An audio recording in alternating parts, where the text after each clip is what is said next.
Boa noite a todos. Sejam todos muito bem-vindos, não é minha casa, mas sejam todos muito bem-vindos. Aqueles que já vêm, os que vêm pela primeira vez também.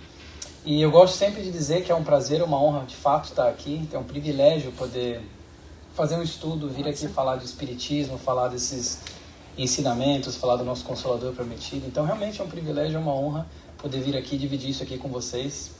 Eu gosto de dizer que as palestras espíritas, no meu ver, elas têm dois componentes, que todas elas têm esses dois componentes, um pouquinho para mais, um pouquinho para um do que para outro, que seria os dois Is que eu falo. Um é o instruir, então as palestras elas têm esse componente de instruir, da gente adquirir, ou na verdade até relembrar conhecimentos que nós já vimos, que já aprendemos. Então essa parte do instruir e a parte do inspirar. Que inspirar o quê? Inspirar essa mudança em nós. Inspirar que nós consigamos superar essas barreiras, consigamos adquirir paciência, benevolência, caridade, humildade e tudo isso. Eu acho que a palestra de hoje, eu imagino para mim que ela tem um pouquinho mais do segundo ponto, mas vocês vão ser os juízes disso. O título é Os Companheiros Inseparáveis de Saulo, e a palestra de hoje vem diretamente desse livro que para muitos é considerado o maior romance da literatura espírita, que é um livro chamado Paulo Estevão, do Emmanuel, psicografado pelo nosso querido Chico Xavier. E nós vamos aqui, especificamente, para quem não leu, desculpa, vão ter spoilers hoje. Para quem não leu, eu recomendo ler também. Quem já leu, lê de novo, releia. É muito bom esse livro mesmo. E nós vamos aqui começar a nossa palestra num ponto específico desse livro, que é quando Saulo de Tarso, já passado ali, tudo aquilo que ocorreu em Damasco, toda aquela conversão dele, vamos dizer, quando ele retorna do deserto, que ele passa 1000 dias no deserto se aprimorando, ele chega então na casa do caminho e ele vai falar então com ali os apóstolos, os seguidores do Cristo, naquele cristianismo tão nascente. E ele chega lá meio definhado, mal de saúde, e chega lá, bate na porta, porque agora ele era um irmão de fé daqueles que estavam lá. Outrora tinha sido o algoz, tinha sido um verdugo daqueles do cristianismo nascente, e nós, até o próprio Estevão, no título inclusive, foi um que acabou sofrendo por esses comportamentos anteriores de Saulo, mas agora Saulo volta renovado. Já começando o seu processo de renovação, chega lá, pede então abrigo a Simão Pedro e aos seguidores do caminho, mas eles ficam surpresos quando eles veem Saulo. O Saulo, mesmo Saulo lá de uns anos atrás, que causou tanto mal, perseguiu a gente, prendeu, mandou matar alguns, etc. Acabou sendo, não mandando matar, mas acabou sendo julgado e tudo mais. Aquele mesmo Saulo é aquele mesmo Saulo. Agora ele se diz convertido, agora ele se diz, seguidor do nosso mestre Nazareno. E metade das pessoas lá, mais ou menos, não acreditavam muito, achavam que ele não, por exemplo, o Tiago, o Felipe, o Nicolau não acreditavam muito nessa mudança que o Saulo propunha para eles, que falava, não, eu sou outra pessoa agora. Eles não acreditavam muito. Já Simão Pedro, o João, o Barnabé, que na verdade nem tinha conhecido o Saulo, eles já estavam mais assim, olha, mas se ele está num movimento aqui de caridade, por que nós vamos negar ajuda a uma pessoa necessitada? Então eles pedem pro Saulo ir lá esperar. Eles vão conversar entre eles e tudo mais, e acaba tendo então essa conversa, inclusive bem interessante, que alguns falam, mas é um lobo, né, com pele de ovelha. E o Simão Pedro fala, mas o que o mestre faria então com o lobo? Mandaria matar o lobo? Não. Você adestraria o lobo, traria o lobo, né, para o seu lado. Então eles acabam ficando meio assim, então eles decidem mandar o Barnabé, que era um que não tinha conhecido o Saulo anteriormente, para ir lá averiguar. Barnabé era considerado como uma pessoa de boa razão, uma pessoa assim, vamos dizer, sábia entre eles ali, falou assim, Barnabé, vai lá averiguar, o que você acha das intenções do Saulo? Se ele está realmente se passando como uma ovelha, mas é um lobo se infiltrando aqui, ou se ele de fato mudou. Barnabé então vai lá, encontra um Saulo extremamente frágil, fisicamente definhado, pobre, e conversando com o Saulo e tudo mais, ele acaba pensando assim, não, acho que ele de fato mudou. Então, Barnabé volta, depois fala com eles, inclusive paga lá a estadia do Saulo e tudo mais. E o Saulo então é aceito, fisicamente aceito ali na casa do caminho, fica lá, ele inclusive pede para ficar na cama do Estevão, que foi o irmão da Abigail, que era então a sua prometida amada em vida, que ele acabou, né, falecendo posteriormente por atitudes do Saulo, pede para ficar lá na cama do Estevão. E o Saulo vai aos pouquinhos ali se recuperando, vai aos pouquinhos recuperando suas forças, começa a observar a casa do caminho e vê que a casa do caminho está, nas suas palavras, está um pouco diferente.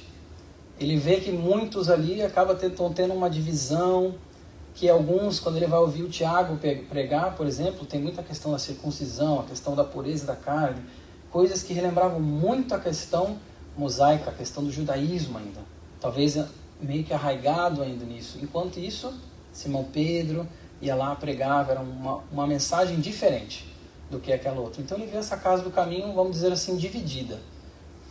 Ele se recupera, vai na sua humildade, vê que muitos ali nem falam com ele, não querem nem saber dele, porque imagina, ele como algoz anteriormente, olha todo o mal que ele causou, todos os danos que ele causou àquela comunidade cristã nascente. E muitos não querem nem falar com ele. Ele tenta se resignar, tenta aceitar, e aí ele depois se recupera da sua saúde e tudo mais, até que um dia ele vai falar com o Simão Pedro, e o Simão Pedro fala assim: olha, Saulo, a qualidade da sua alma agora é como uma semente preciosa que precisa germinar. Então ele já está dizendo o quê? Saulo, calma, você vai regando essa plantinha, vai regando essa semente para que essa semente possa germinar de fato. E compreenda que nem todos vão aceitar, nem todo mundo pode esquecer, porque ele fala que deixou cicatrizes muito fortes na alma popular. É o que Simão Pedro fala para ele. Saulo então continua lá naqueles dias se passam, e até que ele está em Jerusalém, ele vai caminhar em Jerusalém, e tomado por uma nostalgia muito grande, vai caminhar em Jerusalém, passa ali pelo Sinédrio, que foi um local anteriormente em que Saulo brilhou, que era considerado como uma das pérolas do judaísmo, o rabi tão novo, tão eloquente, tão forte e severo e tudo mais, e agora não era mais daquele lado, agora era um convertido do mestre Nazareno. E ele passa por ali, pelo Sinédrio, e não tem coragem de entrar, por mais que ele estava nostálgico. Mas ele, quando vai passar na sinagoga, ele entra na sinagoga, tomado dessa nostalgia, porque ali tinham amigos e pessoas que ele conviveu por muitos anos. Então ele entra lá, quietinho, só que as pessoas já olham para ele, já começam a ter um burburinho, e começam a falar: ó, aquele ali, ó, é o Saulo voltou, olha só, o feiticeiro enfeitiçou ele, agora ele está com aqueles adeptos do caminho, e começam a fazer até uma maledicência ali com relação ao Saulo, e o Saulo vai ouvindo tudo aquilo, tenta ficar quieto, depois eles vão lá, dão umas indiretas para ele, até que ele, ainda nesse processo de mudança interior, como o homem velho vem à tona, ele faz o que? Ele sobe lá na frente e começa a dizer para todos eles: vocês estão enganados, eu não estou enfeitiçado, vocês que estão todos errados nas suas crenças, eu vi a luz. Eu começo a falar, e eles começam a se juntar e ter uma discussão muito forte, chega quase a vias de fato, as pessoas acabam tendo que separar aquilo, e o Saulo então se vê o quê? Ele sai muito chateado daquele momento, e ele pensa consigo mesmo: poxa, meus novos amigos de fé, meus novos companheiros de fé não me aceitam de verdade, e os meus antigos também não. Então a gente imagina esse coração como é que não ficou naquele momento, em que só tinha tudo era recusa, tudo era rejeição. Ele fica então muito chateado, ele vai, chora, fica muito para baixo mesmo, até que vem um vulto de luz para ele, e o vulto de luz fala assim: retira-te de Jerusalém, porque os antigos companheiros por enquanto não te aceitarão testemunho. Quando ele vê esse vulto de luz falando com ele dessa forma, ele tem certeza: Jesus fala comigo novamente. Ele volta então para falar com Simão Pedro, mas não era Jesus, ele não sabia naquele momento, mas não era Jesus, quem era Estevão,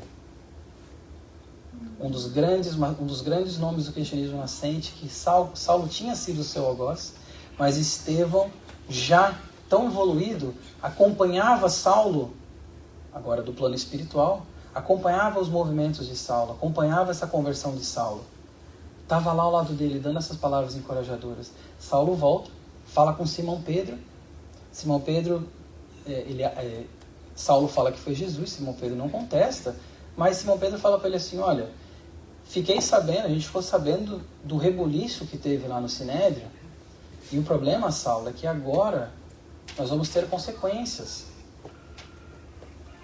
Eles vão vir aqui provavelmente amanhã para te prender, vão talvez levar outras pessoas, e nós vamos sofrer com essa perseguição novamente. E ele fala assim, o melhor era se você tentar se ausentar. Saulo então sai na surdina da noite, e ele fala para Simão Pedro assim, então ele fala, então vou visitar o meu pai, em Tarso, que é uma região, hoje em dia, ao sul da Turquia. Saulo de Tarso, né, vai então, fala assim, vou visitar meu pai. Ele sai naquela surdina da noite, naquele mesmo dia, vai até Tarso, faz a sua viagem, muito difícil, pega ali um pouco de dinheiro com eles e consegue fazer a viagem, chega em Tarso, ele vai falar com seu pai. Chega na propriedade do seu pai chamado Isaac, encontra o seu pai dá um abraço nele, que bom te ver, meu filho, que coisa boa esse reencontro, e tudo mais, e aí eles começam a conversar e a conversa vai descarrilhando um pouco. Por quê? Porque o pai começa a falar para ele assim, poxa, eu fiquei sabendo desses rumores de você convertido, mas que história é essa? Né? Você falaram isso, mas eu falava, meu filho nunca, meu filho é um rabi, meu filho é seguidor da lei mosaica, meu filho nunca ia desonrar o nosso nome, nunca ia sujar o nosso nome e tudo mais, e Saulo já começa a ver ali que ele e o pai já não estavam numa mesma sintonia espiritual naquele momento. O pai, inclusive, quando vai falando com ele, a Abigail, que tinha sido, né, a sua amada em vida, a do Saulo, e até chega um ponto, então, que eles estão ali num impasse, e o pai fala para ele uma coisa muito complicada. O pai fala para ele assim, ou é esse maldito carpinteiro, ou eu. Você tem que escolher. Ou segue esse carpinteiro, ou você segue eu. Ou você me segue e a gente te acolhe. Então, percebam que o Saulo naquele momento, e família naquela época era uma coisa, o nome e tudo mais, era uma coisa muito importante. Saulo então é forçado a escolher entre Jesus e seu pai. Lembremos que ele já não era aceito pelos seus antigos companheiros de fé, estava encontrando muita dificuldade com seus novos companheiros de fé, e o seu pai, a sua família, que era o seu porto seguro, de repente não estava mais lá. E aí Saulo faz a escolha por Jesus. E aí o pai dele fala, então, que Jesus provenha tudo que você precisa, que dá para ver que você está precisando. Saulo, acabado, destroçado, aquele coração destruído, sai então da propriedade do seu pai, ainda vem ali um trabalhador do pai com uma bolsinha ali com dinheiro que o pai resolveu mandar para ele. Ele ainda chega a pensar em recusar, por orgulho, de novo, questão do homem velho vindo à tona, vou mostrar para ele que eu não preciso, mas ele aceita. E ele aceita e ele põe na sua cabeça que seu pai naquele momento não estava ainda num nível de entendimento, não tinha visto e passado pelas coisas que ele tinha passado.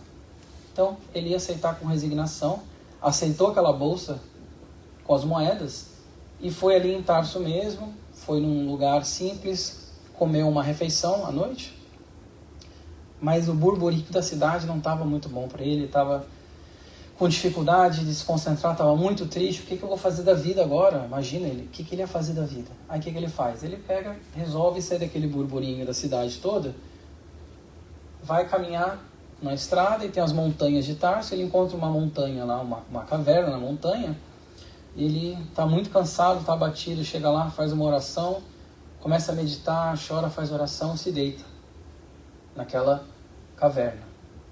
Nesse momento que ele se deita naquela caverna, ele chega a adormecer. E quando ele adormece, o que acontece? Acontece, né, o processo do sono, o desdobramento, e de repente, Saulo se vê num outro lugar. Ele se vê, ele fala no livro que ele tinha a impressão que ele tinha sido arrebatado a uma campina tocada de luz primaveril, isenta e longe deste mundo. Flores brilhantes, como feitas de névoa colorida, desabrochavam ao longo de estradas maravilhosas, rasgadas na região banhada de claridades indefiníveis. tudo lhe falava de um mundo diferente. Aos seus ouvidos toavam harmonias suaves.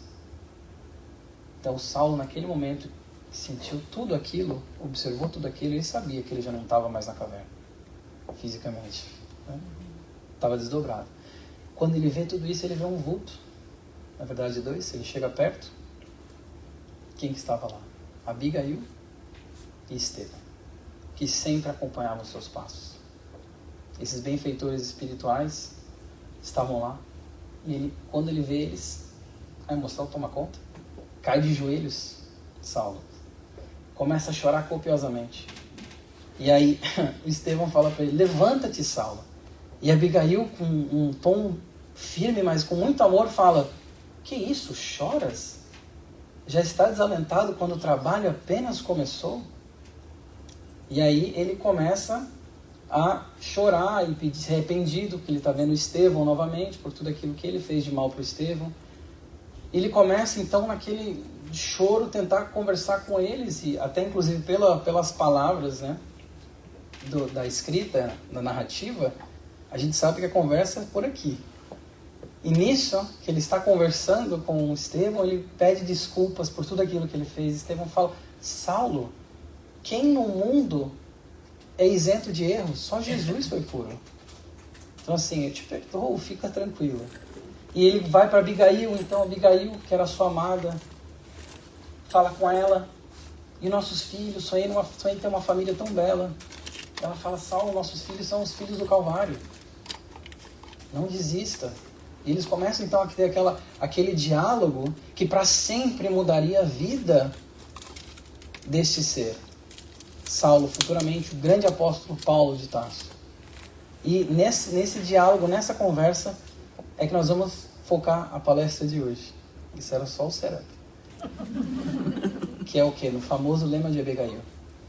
Porque quando Saulo estava lá, ele vê que o Estevão já está meio que para ir embora. Ele vê que a Abigail segura a mão dele lá, mas ele vê que ela também já está para sair. Ele quer que aquele momento tão rápido dure para sempre. E ele começa a elencar na sua mente muitas mensagens, muitas perguntas que ele teria. E eu trouxe aqui, eu não queria parafrasear, eu trouxe aqui exatamente o que fala no livro. Esforçou-se então, Saulo, por catalogar apressadamente suas necessidades espirituais, desejoso de ouvi-la, Abigail, relativamente aos problemas que o defrontavam, que não eram poucos. Ansioso de aproveitar as mínimas parcelas daquele glorioso, fugaz minuto, Saulo alinhava mentalmente grande número de perguntas. Aí a primeira dele foi, que fazer para adquirir a compreensão perfeita dos desígnios do Cristo? E aqui a gente vê o foco perfeita, a compreensão perfeita dos desígnios do Cristo. E Abigail fala para ele, ama. Percebam, ela não fala, tenta, quem sabe, amar. Não, ama. Que assim são os espíritos muito sábios, né? Falam muito com pouco. Ama. E aí, eu queria trazer para vocês, cada um dos elementos do lema de Abigail tem uma congruência muito grande com o Espiritismo e o Consolador, então eu trago aqui outras fontes para a gente entender um pouco mais sobre o que é o amor e o que seria esse amor. No Evangelho segundo o Espiritismo, no capítulo 11, Amar ao Próximo como a Si Mesmo, esse é o título, nós vamos aprender que, primeiramente, em sua origem, o homem só tem instintos. Depois, quanto mais avançado e corrompido, ele tem sensações. A gente passa então do estado de ter só instinto para ter sensações. Depois das sensações, mais instruído e purificado. É isso que fala o Evangelho. Mais instruído e purificado tem sentimentos. E o ponto ápice, o cume dos sentimentos é o amor. Então nós vamos vendo que à medida que nós fomos e estamos evoluindo espiritualmente, nós passamos já por esses pontos, mas a gente ainda para pensar quantas vezes nós não somos quase que comandados, dirigidos até pelas nossas sensações, mais até do que os sentimentos, às vezes até instintos. Então, para a gente continuar pensando nessa questão dos sentimentos, e o maior sentimento de todos, que engloba todos os outros, o amor. Ainda no Evangelho, segundo o Espiritismo, nesse capítulo 11, vamos dizer o seguinte: o amor é de essência divina, e todos vós, do primeiro ao último, tendes no fundo do coração a centelha desse fogo sagrado. Nós, como criaturas divinas, como fagulhas divinas do nosso Criador, temos sim, eles falam ali, a centelha desse fogo sagrado. Nós temos sim a capacidade de amar, que vai muito além da capacidade de colocar esse sentimento em palavras. Porque se a gente para pensar, eu comentei numa outra palestra isso, como é que a gente explicaria amor? O que é o amor? Explica para um ser, um extraterrestre que veio aqui, explica o que é esse amor que tanto tem em música, em poemas. Será que a gente consegue transmitir exatamente com as palavras aquilo que a gente de fato sente? Ainda não. A tarefa é longa e difícil, eles vão dizer, mas será realizada. Deus o quer, e a lei de amor constitui o primeiro e o mais importante preceito da vossa doutrina, porque é ela que um dia matará o egoísmo, seja qual for a forma sob a qual ela se apresente. O egoísmo, o orgulho e o egoísmo, as duas chagas que nós aprendemos no Evangelho segundo o Espiritismo, como sendo, o Livro dos Espíritos também, como sendo essas barreiras que nós ainda nesse momento espiritual que estamos, temos que avançar, temos que passar por elas, conquistá-las. E ele está falando aqui justamente da questão do amor, que é a base dessa nova doutrina. Os efeitos da lei de amor são o melhoramento moral da raça humana e a felicidade durante a vida terrestre. Esses são os efeitos desse sentimento tão elevado que a Abigail falou para o Saulo: ama, para compreender perfeitamente os desígnios de Cristo, ama. No livro Fonte Viva, eu gosto de colocar a minha bibliografia no canto superior direito da tela. Então, para quem gostar do que está escrito, eu sugiro passar na biblioteca do Cefa, já compra o livro, já lê. E no livro Fonte Viva, psicografado pelo Chico de Emmanuel, a mensagem número 159, chamada Na Presença do Amor. E a primeira parte dela eu trouxe aqui, vai dizer o seguinte: quem ama o próximo sabe, acima de tudo, compreender. Mas se realmente amamos o companheiro de caminho, a paisagem de vida se modifica, de vez que a claridade do amor nos banhará a visão. Ama, pois, e assim como a lama jamais ofende a luz, a ofensa não mais te alcançará. Eu sublinhei lama e luz, nós já vamos voltar para esse ponto. No livro Amor Imbatível Amor, psicografado pelo Divaldo da Joana de Ângeles, nós temos essa seguinte passagem. A Joana vai dizer o seguinte: o amor é a substância criadora e mantenedora, olha só, e mantenedora do universo, constituído por essência divina. É um tesouro que quanto mais se divide, mais se multiplica, e se enriquece à medida que se reparte. Coisas tão paradoxais, mais cresce quanto mais se divide, né? Mais se multiplica quanto mais se divide, mais se enriquece quanto mais a gente acaba repassando. Esse é o amor. Assim como o ar, a Joana vai dizer, é indispensável para a existência orgânica, o amor é o oxigênio para a alma, sem o qual ela se enfraquece e perde o sentido de viver. E nós vemos quantas aflições não resultam numa falta de amor. Quantos distúrbios mentais e consequências destes não se originam, se a gente for olhar no fundo ali, uma falta de amor, de alguma forma ou de outra. E a Joana está dizendo que é o oxigênio, indispensável. Ela não fala que seria bom ter o amor, ela fala que é indispensável. O Leon Denis vai também numa linha muito parecida, o Leon Denis. Ele fala que o amor é essa força inexaurível e que não existe abismo que o amor não possa preencher. Então a gente vai vendo, olha a congruência de informação ou de informações sobre esse sentimento tão elevado que é o amor, com todo esse material que a espiritualidade nos traz. Voltando então para o nosso querido amigo Saulo, ele vai continuar, depois que ela fala aqui, ele fala para ela assim: todavia, como proceder de modo a enriquecermos na virtude divina? Jesus aconselha o amor aos próprios inimigos. Entretanto, Saulo considerava quão difícil deveria ser semelhante realização. Amar os próprios inimigos. Já era difícil amar aqueles que ele agora estava tentando ali se alinhar. Penoso testemunhar dedicação sem o real entendimento dos outros. Aí a pergunta para Abigail: como fazer para que a alma alcançasse tão elevada expressão de esforço com Jesus Cristo? E aí vem a segunda coisa que ela fala para ele depois de ama: trabalha. Trabalha. O que é o trabalho? Como é que a gente pode entender o trabalho? No Justiça Divina, do Emmanuel, psicografado pelo Chico, ele vai dizer o seguinte: sabes que todos os campeões da fraternidade no mundo nunca se acomodaram à expectação improdutiva. Em razão disso, estimarias seguir-lhes imediatamente o rastro luminoso. Ou seja, seguir esse exemplo que nos foi legado e ainda nos é legado. Entretanto, trazes ainda a alma presa a pequeninas obrigações que não podes menosprezar. Não te amofines, porém, diante delas. Todas as dificuldades e todos os dissabores do caminho terrestre são provas e medidas da tua capacidade moral para a estrada gloriosa. E a gente estava lendo a mensagem no começo aqui, né, antes da palestra, sobre justamente as bem-aventuranças, né? Essas dificuldades, a dor. Teresa mencionou do livro O Mundo Maior.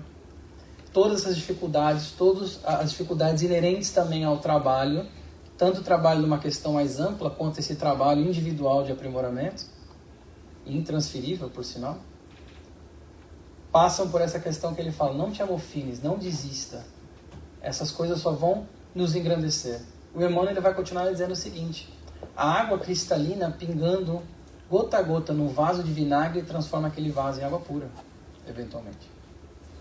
Olha que legal. Então, às vezes, o trabalho que ele fala, as coisas pequenas, porque muitas vezes nós acabamos deixando de lado as coisas pequenas porque a gente acha que não tem muito porquê, não vai ter muito respaldo, não vai ter uma consequência positiva muito grande, e ela às vezes tem.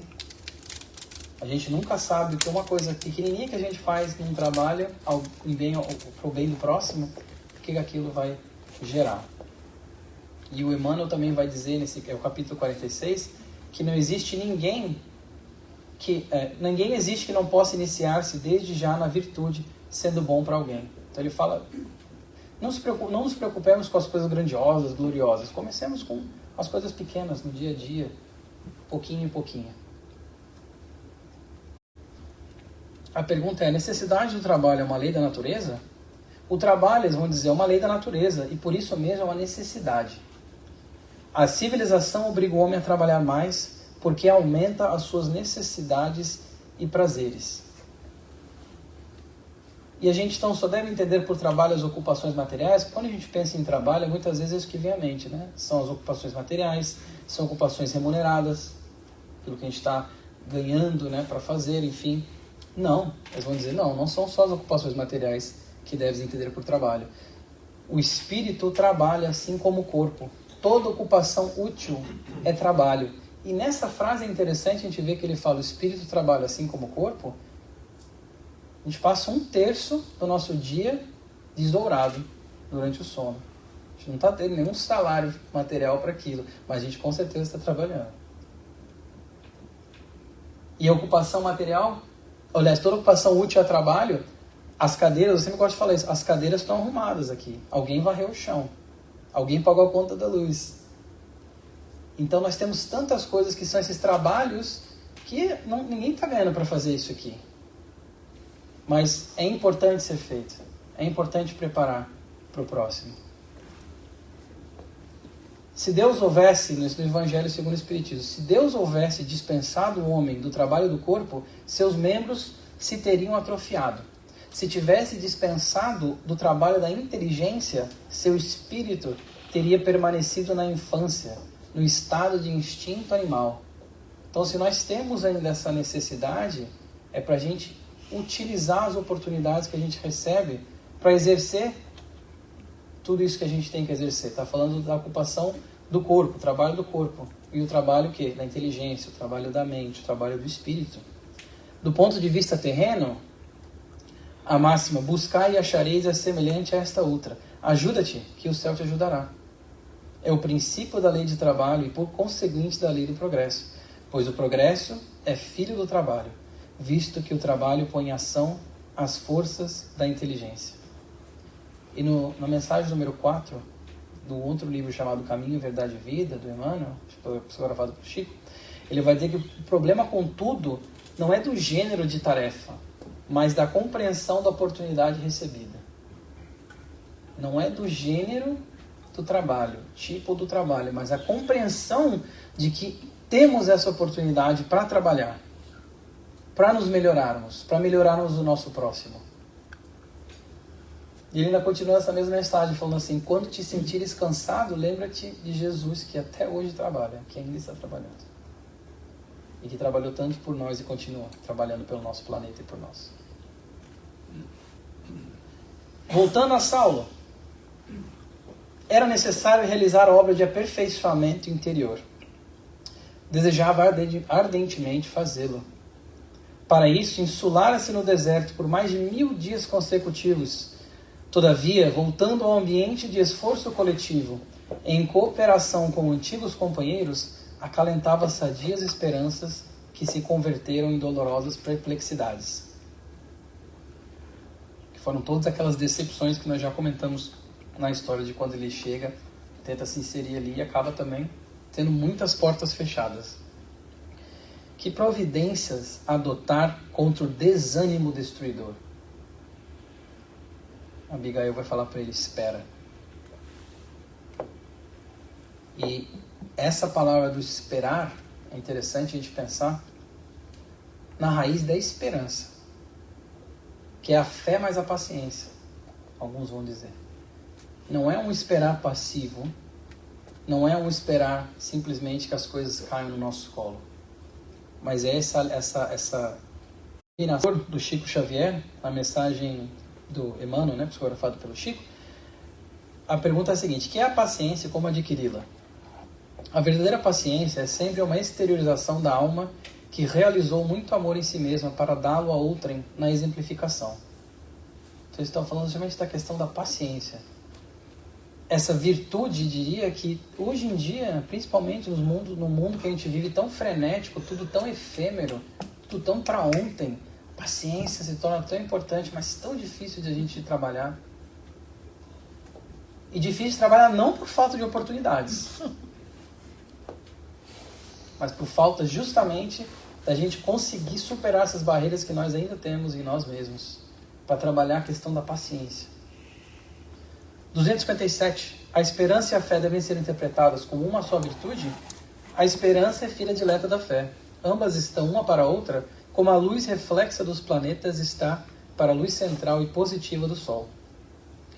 A esperança é como o luar que se constitui dos bálsamos da crença. Fé é a divina claridade da certeza. Olha que lindo. Fé é a divina claridade da certeza. Emmanuel, como sempre, muito bom nas suas palavras. E a questão do esperar, da fé, da paciência, o que a gente vai achar no Evangelho sobre isso? A fé sincera e verdadeira é sempre calma, faculta a paciência que sabe esperar, porque, tendo seu ponto de apoio na inteligência e na compreensão das coisas, tem a certeza de alcançar a meta visada. E justamente a gente fala bastante no Espiritismo na questão da fé raciocinada.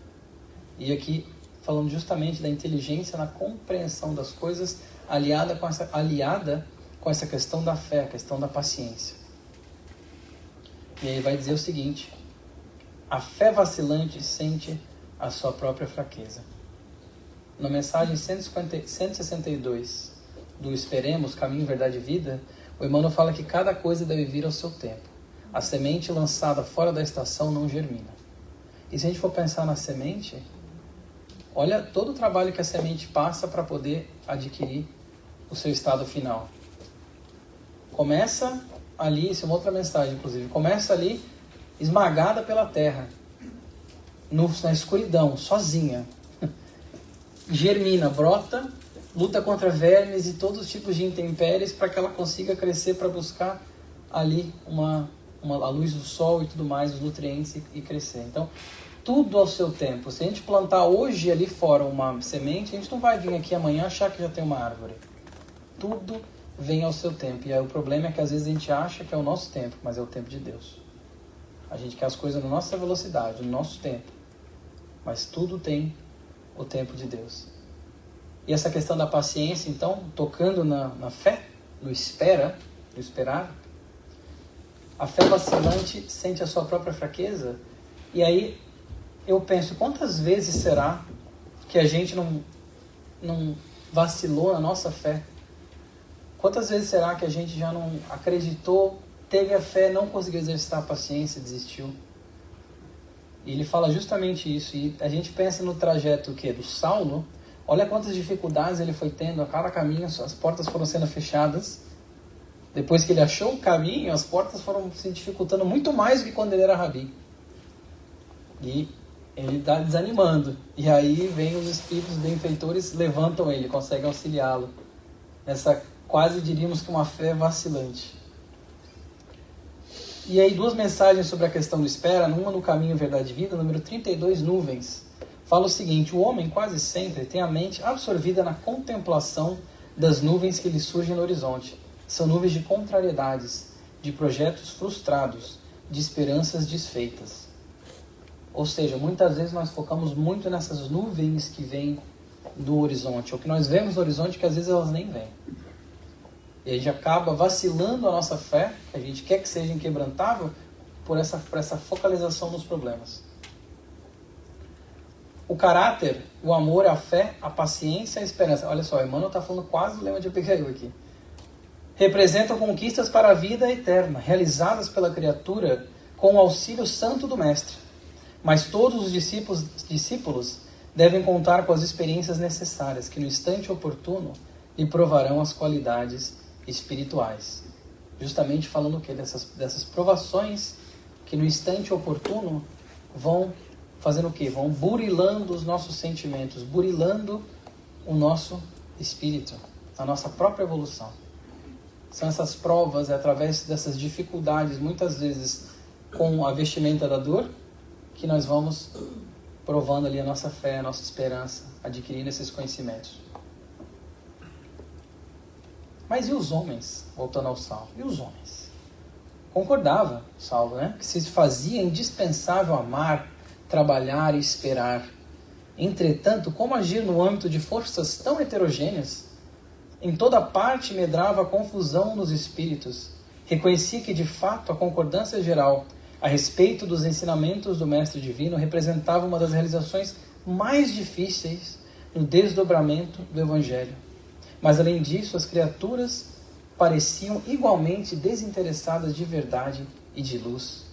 Porque naquela época, nesse momento ali, os israelitas eles se agarravam muito à questão da lei mosaica ainda, intensificando o regime das hipocrisias farisaicas. Os seguidores do caminho estavam divididos. Então Saulo está dizendo assim, como que conciliar tudo isso? Onde está a liberdade do Cristo, né? Abigail então apertou as mãos dele de uma forma muito tenra e falou o seguinte, porque a pergunta é: como conciliar as grandiosas lições do Evangelho com a indiferença dos homens? E indiferença é até uma palavra fraca, porque tem muita oposição direta, mas não só a diferença, mas como fazer? Então a questão, o quarto e último ponto da Abigail é: perdoa. O que é o perdão, então? No livro Ceifa de Luz, nós temos a mensagem número 5, chamada Lição da Espada, que Emmanuel vai dizer o seguinte: flagelado e esquecido entre o escárnio e a calúnia, o perdão espontâneo flui-lhe incessantemente da alma, para somente retribuir bênção por maldição, luz por treva, bem por mal. Esse é o nosso exemplo do perdão. Que naquele momento de tanta dor, de tanta decepção, de tanto, pelo menos para nós, olhando de fora, né? Mas para o espírito crítico a experiência é diferente. Naquele momento ele faz o quê? Pai, perdoa-lhes, porque não sabem o que fazem. Naquele momento, Emmanuel fala que o perdão flui dos lábios de uma forma muito natural, porque esse espírito já alcançou esse ponto. Mas nós temos esse norte, essa nossa bússola. Inclusive a questão do perdão aparece na Bíblia várias vezes, né? Aquela passagem bem famosa em que Simão Pedro Em Mateus capítulo 18, Simão Pedro fala para eles: Mestre, Senhor, quantas vezes devo perdoar, né, aquele meu irmão que pecar contra mim? Até 7? Eu gosto de falar nas palestras sobre perdão, que eu acho interessante essa passagem que ele fala até 7. Eu imagino que na cabeça de Pedro, naquele momento, ele deve ter pensado: vou jogar um número bem alto, que 1, 2 já é difícil, jogar 7. Até 7? Esperando que o mestre ia falar, né? 7 está ótimo. Não, 70 vezes 7. E a gente vai aprender mais. Exatamente, cada ofensa. Então vai muito mais além, uma coisa que a gente ainda é fora da nossa realidade, mas que nós vamos chegar lá, porque nós estamos aos pouquinhos aprendendo, nós estamos num trajeto de depuração espiritual que a gente vai aprendendo o perdão à medida que a gente vai exercitando o perdão. Atende essa mensagem número 2, chamada Desculpar. Aliás, o Ceifa de Luz tem muita mensagem sobre perdão. Na mensagem número 2, chamada Desculpar, o Emmanuel vai dizer o seguinte: atende ao dever da desculpa infatigável diante de todas as vítimas do mal, para que a vitória do bem não se faça tardia. De certo que o mal contará com os empreiteiros que a lei do Senhor julgará no momento oportuno. Entretanto, em nossa feição de criaturas igualmente imperfeitas, suscetíveis de acolher-lhe a influência, vale perdoar sem condição e sem preço, para que o poder de semelhantes intérpretes da sombra se reduza até igual extinção. Justamente aquilo que a gente tem no livro dos Espíritos, quanto que nós somos influenciados, né, pelo plano que a gente não vê, mais do que imaginas, né, mais do que supões. Então a gente tem essa noção que está falando justamente o seguinte: os que ainda estão atrasados, né, ainda tentando puxar para baixo, vão estar ali, mas os espíritos que nos ajudam, os benfeitores espirituais, são sempre prontos para nos ajudar. Já estão nos ajudando, mas estão sempre prontos para nos ajudar quando a gente consegue sintonizar com eles e pedir. E na mensagem 21, de novo, bastante coisa sobre perdão. Fala que o melhor para nós, o perdão pode ser uma bênção, o Emmanuel vai dizer, para os nossos adversários, mas é e sempre será o melhor para nós mesmos. Quando a gente não carrega aquela mágoa que a gente às vezes não tem que carregar. E aí eu trouxe a mensagem Perdoa, do Fonte Viva, que a gente já viu o primeiro parágrafo, chamado Na Presença do Amor, mensagem 1159. A segunda parte dela vai falar o seguinte: aprenderás a ouvir sem revolta, ainda mesmo que o crime te procure os ouvidos, e cultivarás a ajuda ao adversário. Ainda o conhecimento absoluto dos golpes recebidos surgirá espontâneo em teu espírito, assim como a tolerância aparece natural na fonte que acolhe no próprio seio as pedras que lhe atiram. E eu peguei a mensagem inteira para a gente ver 4 pontos sublinhados ali: a lama, a luz, a fonte e as pedras. Olha como o Emmanuel, de novo, sendo muito bom nas suas palavras, ele vai se utilizar dessas coisas teoricamente até opostas, né? A lama e a luz. A lama não ofende a luz. A lama começa, a gente pode pensar como essa impureza, não ofendendo a luz, uma coisa maior, uma coisa mais grandiosa, como esses sentimentos do amor, da fé, da paciência. E a fonte também, ali não se ofende, né? Ela colhe no próprio seio com tolerância as pedras que lhe são atiradas. A pedra, essa coisa mais bruta, que é atirada na fonte serena, límpida. E a fonte acolhe essas pedras. Então Emmanuel mostrando justamente que quando nós nos elevamos, as coisas que vão vindo de baixo, que são mais retrocessas, elas não vão ter o mesmo efeito sobre nós. Assim como a lama com a luz e as pedras com a fonte. Normalmente, quando eu vou montar o estudo, as palestras, eu sempre faço uma oração, abro uma mensagem.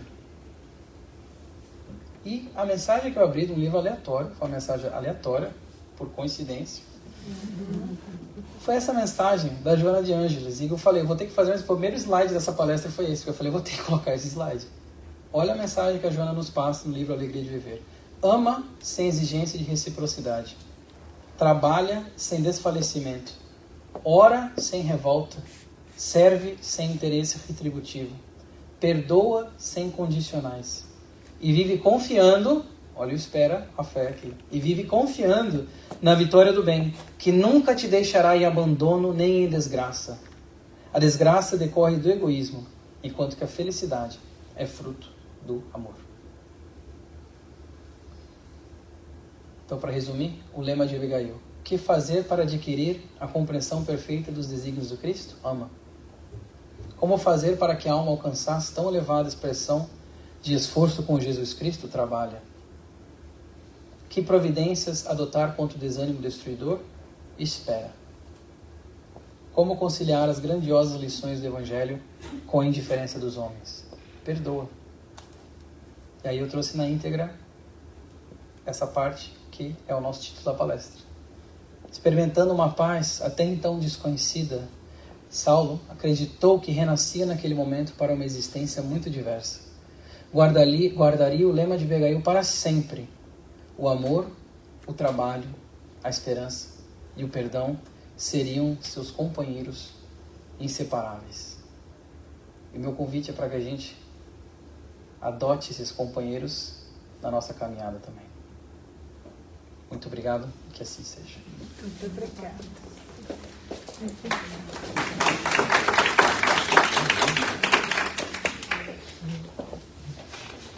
Muito linda a palestra, muito linda a mensagem, que eu vou até retornar aqui para quem quiser gravar o lema, não é?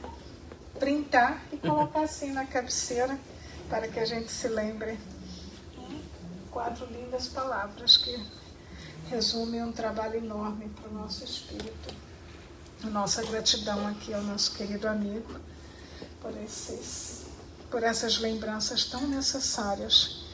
E com essas palavras em mente, vamos nos preparar agora então para os nossos passos, elevando o nosso pensamento ao alto, agradecendo a essa oportunidade de relembrar o amor, o trabalho, a espera, o perdão, que nos conduzem ao Pai de maneira firme, que nos colocam em permanente contato com nosso Mestre Jesus e abrem espaço em nosso coração, em nossa mente, para receber a inspiração de nossos irmãos, que estão sempre ao nosso lado, nos preparando, nos inspirando para uma vida mais saudável, mais feliz e mais harmoniosa. Te pedimos, Pai, que esse momento também possa ser enviado a todos aqueles que sofrem em qualquer ponto do planeta, que todos possam sentir essas vibrações de paz, de carinho, de conforto. Que possamos juntos orar em um só pensamento, em nosso favor, em favor de nossos amigos, de nossa família, em favor de todos aqueles que sofrem. Deus nosso Pai, que tendes poder e bondade, dai força àquele que passa pela provação, dai luz àquele que procura a verdade, ponde no coração do homem a compaixão e a caridade.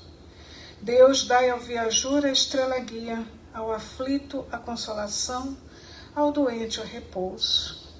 Pai, dai ao culpado o arrependimento, ao espírito a verdade, à criança o guia, ao órfão o Pai. Senhor, que vossa bondade se estenda sobre tudo que criaste. Piedade, Senhor, para aqueles que vos não conhecem. Esperança para aqueles que sofrem. Que a vossa bondade permita aos espíritos consoladores derramarem por toda parte a paz, a esperança e a fé. Deus, um raio, uma faísca do vosso amor pode abrasar a terra. Deixa-nos beber na fonte dessa bondade fecunda e infinita, e todas as dores, todas as lágrimas secarão, todas as dores acalmarão. Um só coração, um só pensamento subirá até vós, como um grito de reconhecimento e amor. Como Moisés sobre a montanha, nós vos esperamos com os braços abertos. Ó bondade, ó beleza, ó perfeição, e queremos de algum modo alcançar a vossa misericórdia. Deus, dai-nos a força de ajudar o progresso a fim de subirmos até vós.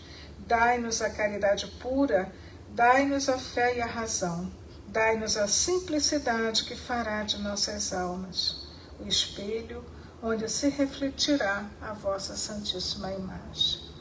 Que assim seja. Continuemos então em oração, aguardando a chamada para o passe.